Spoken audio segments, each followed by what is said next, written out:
فأنا ناصح لإخواني بالصدع بالحق تبيض وجوههم. السكوت في مسألة الحزبية يضرها، فاصدع بما تؤمر وأعرض عن المشركين. سلامي على دماج ورجالها والشيخ يحيى ودار العلم يا سعد بانيها. بسم الله الرحمن الرحيم. الحمد لله الذي أرسل رسوله بالهدى ودين الحق ليظهره على الدين كله وكفى بالله شهيدا. أشهد أن لا إله إلا الله وحده لا شريك له إقرارا به وتوحيدا، وأشهد أن محمدا عبده ورسوله صلى الله عليه وعلى آله وسلم تسليما مزيدا لا نبي بعده. إخواني في الدين، أعزني وأعزكم الله وبارك فيكم. Kita lanjutkan bacaan berikutnya terhadap kitab Nuzhatul Qari, syarah Kitabul Ilm min Sahih Al-Bukhari. Sekarang kita masih berada pada halaman 144. Qala al-muallifu rahimahullah, wa amma syurutu syahadati anna Muhammadan Rasulullah fasittatun. Dan adapun syarat-syarat persaksian bahwasanya Muhammad itu adalah utusan Allah itu ada 6. Sambungan dengan kemarin. Kalau kemarin itu syahadah la ilaha illallah, syaratnya ada 8, rukunnya 2, maknanya 1. Makna la ilaha illallah, la ma'budu bihaqqin illallah. Rukunnya 2, an-nafyu wal isbat. Syaratnya 8. Nah, sekarang persaksian anna Muhammadar Rasulullah itu memiliki 6 syarat. Al-awwal, pertama, al-i'tirafu zahiran wa batinan bi risalatih, yaitu mengakui dan mengetahui secara zahir dan batinnya dengan apa? Dengan risalah Rasulullah sallallahu alaihi wasallam. Maksudnya kita harus mengakui bahwasanya Muhammad itu adalah utusan Allah, yaitu Muhammad sallallahu alaihi wa ala alihi wasallam. Yang kedua, an-nutqu bisyahadah, ay syahadatu anna Muhammadan Rasulullah, yaitu mengucapkan syahadat tadi, mengucapkan bahwasanya syahadatu anna Muhammadan Rasulullah, persaksian bahwasanya Muhammad itu adalah utusan Allah. Nabiyyun la yu'bad, rasulun la yukadzdzab. Nabi yang tidak disembah, rasul yang tidak didustakan. Rasul yang tidak didustakan. As-salisu, yang ketiga, al-ihsanu fil mutaba'ah, yaitu memperindah di dalam mutaba'ah, mengikuti Rasulullah sallallahu alaihi wa ala alihi wasallam. Karena suatu amalan ibadah tidak diterima di sisi Allah Subhanahu wa taala kecuali harus apa? Terpenuhi 2 syarat, al-ikhlas wal mutaba'ah. Dan tentunya ketika seorang hamba mengikuti Rasulullah SAW, pastikan mengikuti dalam keadaan dia benar-benar meyakini bahwasanya Rasulullah SAW, syariat yang beliau bawa itu adalah syariat yang sempurna. Kemudian juga bukti seorang hamba ketika dia mencintai Allah Subhanahu wa taala adalah mengikuti syariat Rasulullah sallallahu alaihi wa ala alihi wasallam. Sebagaimana perkataan Allah Subhanahu wa taala, "Qul in kuntum tuhibbunallaha fattabi'uni yuhibbukumullah." Katakanlah, jika kalian benar-benar cinta kepada Allah Subhanahu wa taala, fattabi'uni, ikutilah aku, yaitu mengikuti Rasulullah sallallahu alaihi wa ala alihi wasallam, yuhibbukumullah, niscaya Allah Ta'ala mencintai kalian. Kemudian juga dalil mengenai ittiba' banyak sekali. Di antaranya juga perkataan Allah Subhanahu wa taala, "Wa ma atakumur rasulu fakhudhuh wa ma nahakum anhu fantahu." Dan apa saja yang Rasulullah bawa di hadapan kalian berupa perintah atau yang semisalnya, fakhudhuh, maka ambillah. Dan apa saja yang Rasul larang dari kalian, maka tinggalkanlah. Itu dalil ittiba'. Kemudian juga hadis Abi Hurairah radhiyallahu anhu muttafaqun alaih. Apa itu kata beliau sallallahu alaihi wa ala alihi wasallam? Ma nahaitukum anhu fastanibuh wa ma amartukum bihi fa'tu minhu mastata'tum. Semua perkara yang aku larang dari kalian tinggalkanlah, jauhilah, dan semua perkara yang itu merupakan perintah yang aku perintahkan kepada kalian maka kerjakanlah semampu kalian. Ar-rabi' yang keempat, at-tasdiq fi kulli ma akhbara bihi Rasul al-Karim alaihi atamus salatu was taslim. Masyaallah. Yang keempat adalah membenarkan semua perkara yang Rasulullah kabarkan. Yang mana kabar yang beliau kabarkan itu tidak terlepas dari apa? Wahyu yang Allah telah wahyukan kepada beliau. Wa ma yantiqu 'anil hawa in huwa illa wahyun yuha. Tidaklah Rasulullah SAW itu berucap dengan hawa nafsu, melainkan yang beliau ucapkan adalah wahyu yang diwahyukan kepada beliau. Semua perkara, baik perkara ghaib atau perkara-perkara yang sudah terjadi ataupun perkara yang akan terjadi, yang belum terjadi, yang akan datang, kita wajib mengimani dan wajib membenarkannya. Seperti mengenai akan keluar nanti di akhir zaman Dajjal, kemudian akan keluar Ya'juj dan Ma'juj. Itu perkara ghaib yang belum terjadi, tapi kita wajib meyakini bahwasannya itu benar yang dikabarkan oleh Rasulullah sallallahu alaihi wa ala alihi wasallam. Al-khamis yang kelima, al-qiyamu bi awamirihi wastinabi nawahihi. Al-qiyamu bi awamirihi wastinabu nawahihi, yaitu mengerjakan perintah-perintahnya dan menjauhi larangan-larangannya. Karena bukan hanya mengucapkan kalimat syahadah saja, tapi konsekuensinya harus apa? Mengerjakan perintah-perintah beliau dan menjauhi larangan-larangan yang beliau larang. Itu termasuk kesempurnaan ittiba', mengikuti Rasulullah sallallahu alaihi wa ala alihi wasallam. Oleh karena itu Allah Ta'ala sebutkan dalam Al-Qur'an Karim, faman kana yarju liqa'a rabbih falyamal 'amalan shalihan wa la yusyrik bi ibadati rabbih ahada. Maka barang siapa yang mengharapkan perjumpaan kepada Rabbnya, ingin bertemu Allah Subhanahu wa taala, falyamal 'amalan shalihan, maka hendaknya dia beramal amalan saleh. Kata para ulama, al-amal la yakunu shalihan illa bil mutaba'ah. Suatu amalan tidak dikatakan saleh kecuali dengan mutaba'ah, yaitu mengikuti sesuai dengan tuntunan yang Rasulullah sallallahu alaihi wasallam ajarkan, sesuai dengan apa yang Rasulullah sallallahu alaihi wasallam perintahkan. Jangan sampai memandang suatu amalan hanya indahnya amalan, tapi perlu juga dipandang apakah ada contohnya, ada tuntunannya, ada bimbingannya, apakah ada perintahnya dari Rasulullah SAW atau yang semisalnya. Harus kita lihat lagi. Karena yang namanya kesempurnaan ittiba' adalah mengerjakan perintah-perintah Rasulullah SAW dan menjauhi larangan-larangannya. As-sadisu yang keenam, taqdimu qawlihi ala qawli kulli ahadin minal khalqi. Sahih. Mendahulukan ucapan beliau SAW dibandingkan ucapan setiap orang selain beliau dari kalangan makhluk yang ada. Jadi ucapan beliau harus lebih kita dahulukan. Paham ya? Nah, tentunya setelah ucapan Allah Subhanahu wa taala. Karena kita bahas kemarin yang persaksian pertama ya. Nah, adapun untuk ittiba', itu mengikuti Rasul SAW, kita harus lebih mendahulukan ucapan beliau sallallahu alaihi wasallam dibandingkan ucapan seorang pun dari kalangan makhluk yang ada.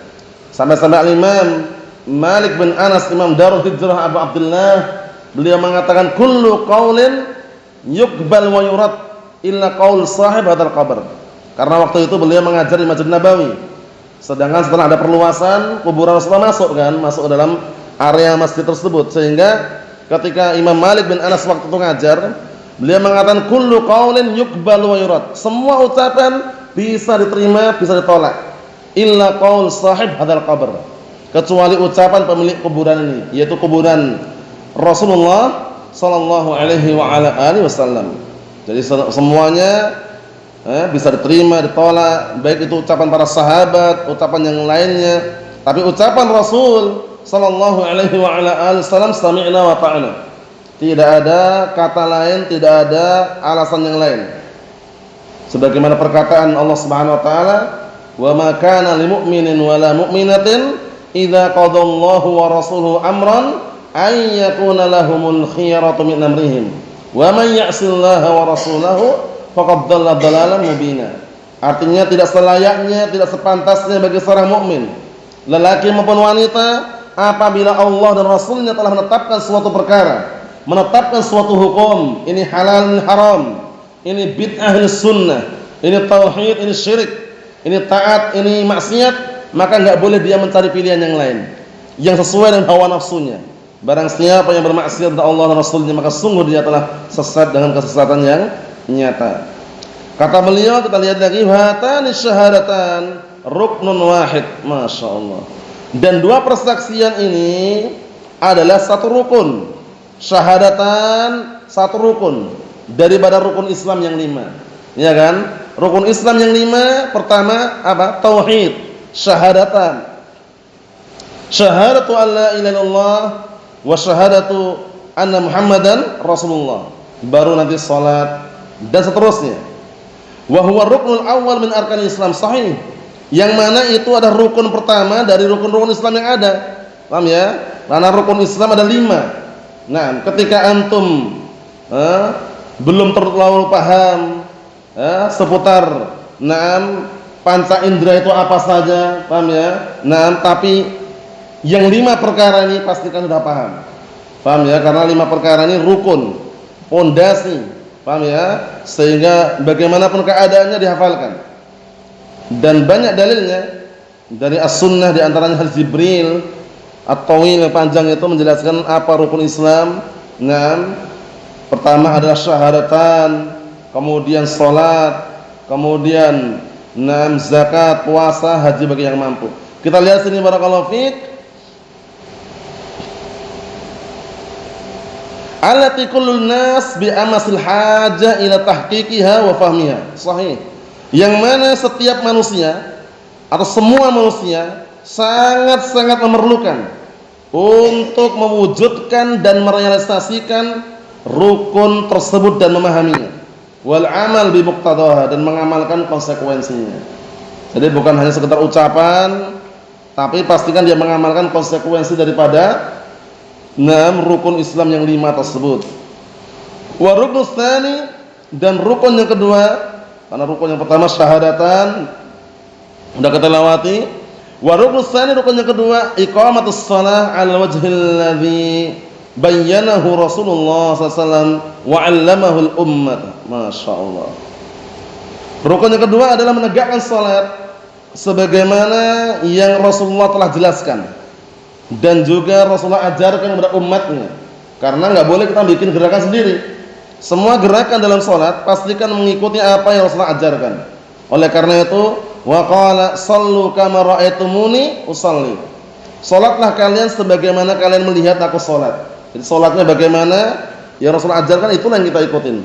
Sampai waktu itu Rasulullah SAW salat di atas apa? Mimbar. Dalam rangka agar para sahabat tahu bagaimana gerakan salat yang beliau ajarkan, bagaimana makmum mengikuti imamnya, sehingga ketika beliau salat di atas mimbar, begitu datang waktu sujud beliau mundur ke belakang, kemudian beliau sujud di bawah. Setelah selesai salat beliau mengatakan wa dzalika lita'tammu bi wa lita'lamu salati. Artinya yang demikian tadi aku lakukan, salat di atas mimbar tadi, agar kalian mengikuti aku dalam salat. Caranya bagaimana, dan agar kalian tahu tentang salatku. Paham ya? Karena dalilnya jelas, sallu kama ra'aitumuni usalli. Salatlah kalian sebagaimana kalian melihat aku salat. Mafhum? Na'am. Wa ruknus tsalits, rukun yang ketiga, az-zakah, yaitu membayar zakat. Wa qad jaa'a bayanuha wa tafasiluha fi sunnatil mutahharah wa fi kutubil fuqaha asnafuha wa ansibatuha wa syurutuha wa ahluha. Sahih. Dan sungguh telah datang penjelasannya dan rinciannya di dalam as-sunnah al-mutahharah, di dalam kitab-kitab fikih. Paham ya? Asnafuha, orang-orangnya siapa saja, ansibatuha, batasan-batasan ukurannya berapa, syurutuha, syarat-syaratnya, ahluha, siapa yang harus mengeluarkan zakat. Sudah pahami? Seperti misalnya zakat fitrah, tu'matun lil masakin, jatah makanan untuk orang-orang fuqara wal masakin, itu zakat fitrah. Jadi zakat fitrah jangan dibagikan 8 asnaf di dalam surat apa? At-Taubah itu. 8 asnaf dalam surat Taubah itu zakat harta. Paham ya? Nah, adapun zakat fitrah itu hanya untuk fuqara wal masakin. Bedakan ya. Adapun zakat harta batasannya berapa, ukurannya berapa sudah dijelaskan di dalam As-Sunnah. Kalau zaman dahulu mata uangnya ima dinar, ima dirham. Dinar terbuat dari emas, dirham terbuat dari perak. Waktu itu, paham ya, dengan ukuran sekarang kita sebutkan secara globalnya, kalau sudah mencapai 20 dinar, maka mengeluarkan zakat hartanya. Zakat emasnya dikeluarkan waktu itu. Paham ya? Kalau sudah mencapai 200 dirham, dikeluarkan zakatnya juga. Berapa zakatnya? 2,5%-nya saja. Tidak banyak sebenarnya. 2,5% hartanya dikeluarkan. Dari apa? Dari harta yang dia miliki tadi kalau sudah mencapai nisabnya. Mafhum? Nah, harta tabungan, harta yang di luar dia gunakan untuk makan, harta di luar kendaraan dia, di luar rumah yang dia huni, dia punya simpanan, punya tabungan, jangan lupa menghitung. Paham ya? Batasan setahun itu adalah syarat penyempurna. Adapun syarat harus dia keluarkan ketika apa? Sudah mencapai nisab. Dia tunggu sampai setahun sempurna boleh. Dia segerakan enggak masalah. Paham ya? Nah, hanya saja para ulama silang pendapat mengenai ukurannya sekarang perak atau emas. Adapun Asy-Syaikh Yahya bin Ali Al-Hajuri asbahullah, setelah beliau memandang kembali bagaimana perkembangan zaman sekarang ini, viralnya orang transaksi dengan emas. Ya enggak? Transaksi jual beli emas viral dibandingkan transaksi jual beli apa? Perak. Maka yang jadikan tolak ukurnya adalah emas. Walaupun dia mengambil pendapat pakai perak juga boleh. Tapi nisabnya perhatikan baik-baik. 20 dinar itu senilai dengan 85 gram emas murni. Emas murni berarti bukan emas campuran dengan perak ya, emas murni. Paham? Kemudian nah barakallahu fi, kalau dirham 200 dirham senilai dengan 595 gram perak murni.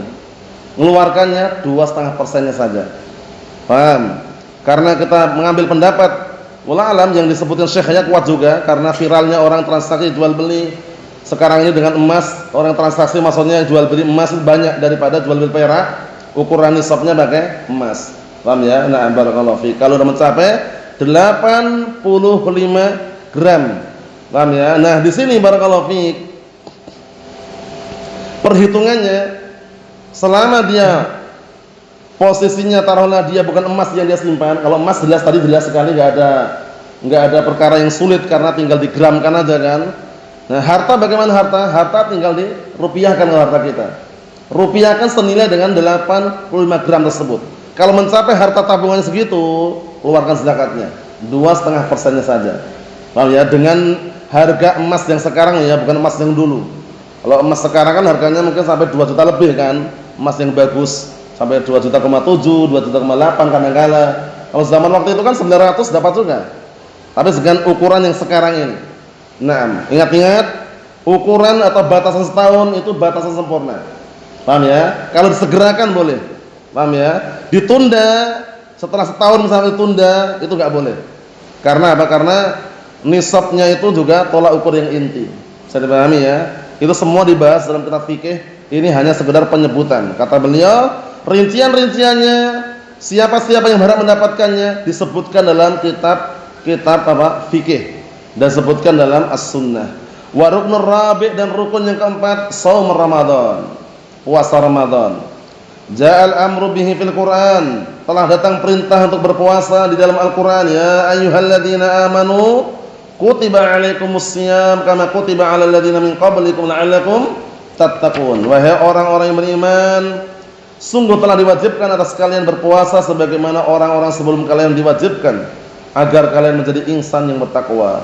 Fa bayyana Nabiyyu sallallahu alaihi wasallam hududas shaum wa mubtilatis shaum kama jaa bil Qur'an wal sunnah al-karimah masyaallah. Dan sungguh Nabi sallallahu alaihi wasallam menjelaskan batasan-batasan puasa dan pembatal-pembatal puasa sebagaimana telah datang dalam Al-Qur'an dan juga dalam As-Sunnah. Qala kemudian berikutnya wa tu'tul khumus minal maghnam. Di sini tidak sebutkan haji ya. Wa illa kalau ingin dimasukkan rukun Islam yang 5, haji itu rukun yang kelima. Bagi yang mampu. Mampu di sini sudah kami jelaskan, mampu 2 perkara. mampu fisiknya dan mampu materialnya. Paham ya? Hartanya dia mampu, fisiknya juga mampu. Kemudian di sini qala wa tu'tul khumus min al-maghnam, dan hendaknya dia memberikan 1/5 dari harta rampasan perang. Al-ghanimah hiya allati takunu natijatan an ma'rakatin baina ad-daulah al-islamiyyah wa baina duwal al-kufr fayantasir al-muslimun al-kafirin fayaghnimu amwalahum wa dararihim wa nisa'ahum wa mumtalakatihim. Artinya barakallahu fiik. Ini kita bicara hukum asal ya. Ghanimah, harta rampasan perang itu terjadi adalah hasil dari pertempuran peperangan antara negara Islam, jadi kaum muslimin secara umum, melawan orang-orang kufar atau negara-negara kufar. Kemudian kaum muslimin diberi kemenangan. Orang kafir kalah. Akhirnya kaum muslimin mengambil harta rampasan perang berupa harta mereka, tawanan-tawanan mereka, wanita-wanita mereka, harta milik mereka. Nah, itu namanya ghanimah. Karena nanti ada harta yang diambil dari musuh bukan karena perangan, tapi karena musuh lari duluan. Jadi baru di ultimatum ingin serbu, musuh lari duluan. Barang-barang harta mereka tinggalkan. Itu namanya bukan ghanimah. Namanya apa? Fai'un. Namanya fai'un. Paham ya? Adapun harta rampasan perang yang dihasilkan satu lawan satu namanya salabun. Nah, itu semua ada istilah di dalam ilmu fikih barakallahu fiik. Kita lihat, fayukhad min hadhil ghanimah qabla qismatiha al-khumus. Maka diambil harta rampasan perang ini sebelum dibagikannya 1/5. Kama qala azza wa jalla wa'lamu annama ghanimtum min syai' fa anna lillahi khumsahu walir rasul walidil qurba wal yatama wal masakin. Dan ketahuilah, hanya saja yang kalian dapatkan berupa harta rampasan perang, maka sesungguhnya untuk Allah 1/5-nya, dan untuk Rasulnya, dan kerabat-kerabat dekatnya, dan juga anak-anak yatim dan orang-orang miskin. Wal arba'ah al-akhmas tuza' al-mujahidin. Paham ya? Maka 4 tadi ya, 4 rincian tadi itu, atau bahkan yang disebutkan dalam ayat tersebut, 1/5 tadi barakallahu fiik, jangan dibagikan dulu, dikasihkan dulu ke mereka, sisanya nanti baru dibagikan. Yang membagikan adalah pemimpinnya, bukan per individu. Karena ghanimah ini termasuk kekhususan umat Nabi kita Muhammad sallallahu alaihi wa ala alihi wasallam. Karena dulu ketika peperangan kemudian mendapatkan harta rampasan perang, mereka enggak bagikan. Dikumpulkan di tanah lapang atau di lapangan itu, kemudian datang api dari langit, ya, yang memakannya atau menyambarnya atau membakarnya. Kalau ternyata ada barang ghanimah yang diambil, maksudnya dalam artian enggak dikumpulkan, api tadi enggak mau makan. Itu dulu, syariat dulu. Ternyata syariat agama Islam ini datang yang dibawa oleh Rasulullah SAW, menyempurnakan dan dihalalkan ghanimah untuk umat Nabi Muhammad sallallahu alaihi wa ala alihi wasallam. Wa nahahum an-nabiy sallallahu an arba'in ad-dubba wal hantam wal muzaffat wal muqayyar. Ini enggak usah bingung, dubba, hantam, muzaffat, muqayyar ini sebenarnya satu makna, yaitu semacam bejana atau wadah. Walaupun beda-beda bentuknya. Kalau dubba itu wadah yang terbuat dari barakallahu fiik, buah labu. Jadi labu yang besar itu dikeluarin dalamnya, kemudian ada lubangnya. Nah, situ nanti dipakai untuk menyimpan nabid, air endapan kurma. Nah, mereka nanti bikin khamr di situ. Paham ya? Nah, larangan itu karena apa? Karena mereka zaman itu ma'ruf membuat khamr di wadah-wadah tadi itu dan nanti dipakai untuk mabuk. Bisa dipahami? Nah, wal hantam muzaffat muqayyad itu semuanya hanya kinayah tentang wadah atau bejana yang dipakai untuk apa? Membuat khamr. Kita lihat. Hadi awiyah, ini semua wadah-wadah. Nam yuntabad fiha al-khamr. Dijadikan Nabi di dalamnya khamr. Paham ya? Karena waktu itu bikin khamr, air endapan kurma, air endapan anggur itu bisa. Paham ya? Nah, apa air endapan zabib itu juga bisa. Intinya kalau melebihi 3 hari ya, makanya kalau bikin nabit boleh hanya 1 hari 2 hari. Maksimalnya 3 hari. Selebihnya jangan. Paham ya? Karena ada potensi untuk memabukkan. Kullu muskirin haram. Setiap memabukkan adalah haram. Kita lihat lagi. Fanahahumun nabiyyu sallallahu alaihi wasallam 'anil intibat fiha. Maka Rasulullah SAW melarang dari membuat nabit di dalamnya. Karena waktu itu kan istilahnya barang-barang wadah itu kan terbatas. Kalau zaman sekarang kan ada botol-botol kan, ada botol dari plastik, dari kaca, macam-macam. Kalau waktu itu ya yang paling bagus itu kalau wadah-wadah sekarang dikiaskan botol itu ya terbuat dari kulit. Paham ya? Terbuat dari kulit. Paham ya? Yang katanya dikasih untuk air, kemana-mana dia bawa. Atau diantaranya tadi itu wadah-wadah bejana yang terbuat dari, intinya serba tradisional istilahnya gitu ya, bukan perkara-perkara yang sekarang kita saksikan. Waqad yantabidu fiha an-nabit al-mubah. Terkadang ada juga boleh dibikin nabit di dalamnya nabit yang mubah. Kapan itu? Ketika belum sampai memabukkan, sehari 2 hari. Fanahahum fiha 'anil intibat fi hadil awiyah. Kenapa kira-kira? Kita lihat dulu. Maka Rasulullah melarang dari membikin nabit di tempat-tempat tadi. Karena na'am barakallahu fiik mungkin panas sehingga cepat sekali untuk apa? Mengalami fermentasi atau mendidih. Paham ya? Li'annaha sari'atul khalayan. Dikarenakan barang-barang tadi, wadah-wadah tadi itu sangat cepat untuk mendidih, memproses. Jadi semula masih aman, karena cepatnya itu akhirnya apa? Memabukkan. Fayatakhammar ma nubidza fiha, maka menjadilah khamar apa yang dia bikin nabit di dalamnya. Sudah paham ya? Nah, nabit itu pada asalnya halal. Tapi kalau melebihi 3 hari dihindari. Tidak perlu penasaran, mencoba jangan. Itu syariat. Paham ya? Nah, karena berpotensi untuk mabuk tadi, sedangkan yang memabukkan adalah haram. Fa jama'a lahum an-nabiy sallallahu alaihi wasallam bainal awamir na'am bit takalif asy-syar'iyyah. Maka Rasulullah SAW mengumpulkan untuk mereka antara perintah-perintah dengan pembebanan syariat ini, wa baina an-nahy 'anil muharramat, antara larangan dari perkara-perkara yang diharamkan. Wa amarahum bi hifdzi dzalika kullih wa amarahum bit tablighi, dan Rasulullah perintahkan mereka untuk menjaga hal itu semuanya, perkara yang diperintahkan tadi. Wa amarahum bit tablighi, dan merintahkan mereka agar apa? Menyampaikan. Karena kemarin ini kan kisahnya siapa? Wafdu Abdul Qais, utusan Abdul Qais. Wa hadhihi as-sunnah fi talabil ilm wa nashrihi wa tablighihi, masyaallah. Inilah yang sunnah di dalam mencari ilmu, paham ya, dan menyebarkannya serta menyampaikannya. Jadi ilmu yang kita pelajari, ilmu yang kita dapatkan, setelah kita mengamalkannya tentunya kita sampaikan. Balighu anni walau ayah. Sampaikanlah dariku walaupun satu ayat. Nah, kemudian ayat yang lain menjelaskan masalah perintah untuk berdakwah apa? Apa itu? Antum ayatnya Ishaq mengenai perintah untuk berdakwah, ud'u ila sabili rabbika bil hikmah wal mau'izatil hasanah wajadilhum billati hiya ahsan. Perintah untuk berdakwah dengan cara hikmah, dengan cara nasihat yang bagus. Kemudian solusi yang terakhir kalau tidak memungkinkan, perdebatan yang paling indah.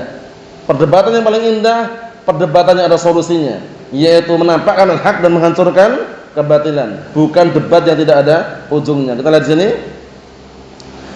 Kata beliau barakallahu fikum, annahu yukhad min ahlihi wa yunsha wa yanam wa yunshar fi mustahiqi, sahih.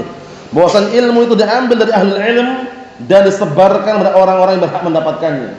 Makanya al-Imam Muhammad bin Sirin rahimahullah menyebutkan, dikeluarkan oleh Imam Muslim dalam Sunan, dalam muqaddimah Sahih Muslim barakallahu fiik, beliau mengatakan apa? Inna hadzal ilma dinun fangduru amman ta'khuduna dinakum. Sesungguhnya ilmu itu adalah agama. Ilmu ini adalah agama. Lihatlah oleh kalian dari mana kalian mengambil agama kalian. Pastikan mengambil agama kita dari orang-orang yang amanah dalam menyampaikannya. Dinukilkan setelahnya, fayungdar ila ahli sunnah fayukhad hadithuhum. Dilihat, ternyata ilmunya dari ahli sunnah, diambil hadisnya. Summa yungdar ila ahli bid'ah, kemudian dilihat lagi dari ahli bid'ah, fala yukhad hadithuhum, enggak diambil hadisnya. Berarti menunjukkan harus selektif di dalam mencari ilmu. Jangan sembarang orang kita mengambil, tapi ambillah dari orang-orang yang amanah, dari kalangan ahlus sunnah wal jamaah. Raja'al ajr wa thawaba min Allah azza wa jal, dalam rangka berharap pahala dan ganjaran dari Allah Subhanahu wa taala, wal bara'ah min Naam, min taba'atil kitman, dan juga berlepas diri dari apa? Dari para pengikut orang yang apa, menyembunyikan ilmu. Karena haram menyembunyikan ilmu. Apa balasannya? Man su'ila an ilmin fakatamahu aljamahullah yaumil qiyamah bilijamin minan nar. Barang siapa yang ditanya tentang ilmu, dia tahu ilmunya, tahu jawabannya, tapi dia sengaja menyembunyikan ilmu tadi, maka kelak di hari kiamat mulutnya akan apa? Disumbat atau akan dikasih tali kekang di neraka, wal'iyadzubillah. Paham ya? Jadi kalau tahu ilmunya sampaikan. Nah, barakallahu fi. Fala yajuz li ahadin a'tahu Allahu syai'an minal ilm la yajuzu lahu an yaktumahu. Maka tidak diperbolehkan bagi seorang pun yang Allah telah berikan padanya ilmu, kemudian dia enggak boleh bagi dia untuk apa? Menyembunyikannya. Sampaikan. Nah, jangan sampai ada semacam apa? Semacam anggapan, wah kamu enggak menyampaikan, kalau enggak dibayar. Jangan. Enggak dibayar, ilmu harus sampaikan. Paham ya? Nah, dikasih uang atau tidak, digaji atau enggak, ilmu harus sampaikan apa adanya. Qala Allah, qala Rasul. La ifrat wa la tafrit. Tidak berlebihan, tidak meremehkan. Tidak perlu dimodifikasi, tidak perlu dimanipulasi, sampaikan apa adanya sesuai dalil yang syar'i. Selesai. Paham ya? Qala Allah, qala Rasul. Yang halal-halal, yang haram-haram, yang bid'ah-bid'ah, yang tauhid-tauhid, yang syirik-syirik, seperti itu.